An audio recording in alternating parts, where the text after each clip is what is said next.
কাঁঠালের বিচি দিয়ে পাতি হাঁস রান্না খেতে এত মজা। এমনিতে হাঁসের মাংস অনেক বেশি পছন্দ, তার উপরে কাঁঠালের বিচি দিয়ে স্পেশাল করে মা রান্না করেছে মাটির চুলায়।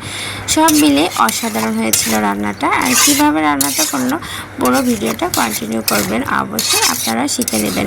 আসসালামু আলাইকুম, কেমন আছেন সবাই? ঈদ মোবারক সবাইকে। আজ ঈদ মোবারক যা আছে, কারণ এখনও ঈদের ছুটিতে বাড়িতেই আছি আর মায়ের হাতে রান্না খাচ্ছি। তো এখানে মাংসটাকে খুব ভালোভাবে কেটে ধুয়ে পরিষ্কার করে সব ধরনের মশলা দিয়ে ম্যারিনেট করে রাখা হয়েছিল। তারপর চুলায় বসিয়ে মাংসটাকে খুব ভালোভাবে গায়ের পানি টানিয়ে শুকিয়ে নেওয়া হয়েছিল। তারপর সিদ্ধ হওয়ার জন্য আরেকটু পানি দিয়ে কষানো হয়েছিল। আর যখন মাংসটা সিদ্ধ হয়ে গেছে তখন একটু আলু আর কাঁঠালের বিচিগুলো দেওয়া হলো। খুব ভালো মতো মাংসের সাথে আলু আর কাঁঠালের বিচি কষিয়ে এটাকে পানি দেওয়া হলো, যাতে করে ভালো মতো কষানো, প্লাস হচ্ছে এই পানিতে ঝোলের পানিটা রাখা হবে। তো একটু হালকা ঝোল রাখা হবে, যেহেতু আমরা পরিবারের সবাই ঝোল খেতে পছন্দ করি।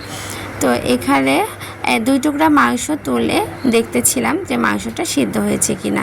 তো মাংসটা একদম পারফেক্ট সিদ্ধ হয়ে গেছে। আর ঝোলের পানিটা টানিয়ে এখন মাংসটাকে নামিয়ে নিব। তার আগে একটু এলাচ থেতো করে দেওয়া হলো। এখানে 4টা এলাচ দেওয়া হয়েছে। আর এক গ্লাস দিয়ে দিব জিরার গুঁড়ো। তো এই জিরার গুঁড়োটা কিন্তু ভাজা ছিল, তাই এর ফ্লেভারের জন্য দেওয়া হয়েছে। তো সব শেষে এই তো আলুটাকেও চেক করে নিল মা যে এটা সিদ্ধ হয়েছে কিনা। একদম পারফেক্ট হয়েছে। তো আজকের এই মাংস রান্নাটা কার কার ভালো লেগেছে অবশ্যই কমেন্টে জানাবেন। মাংসর কালারটা অসাধারণ হয়েছিল। তো আপনাদের যদি ভালো লেগে থাকে অবশ্যই আমাকে সাপোর্ট করবেন। আজকের মতো এ পর্যন্ত, সবাই ভালো থাকবেন। আল্লাহ হাফেজ।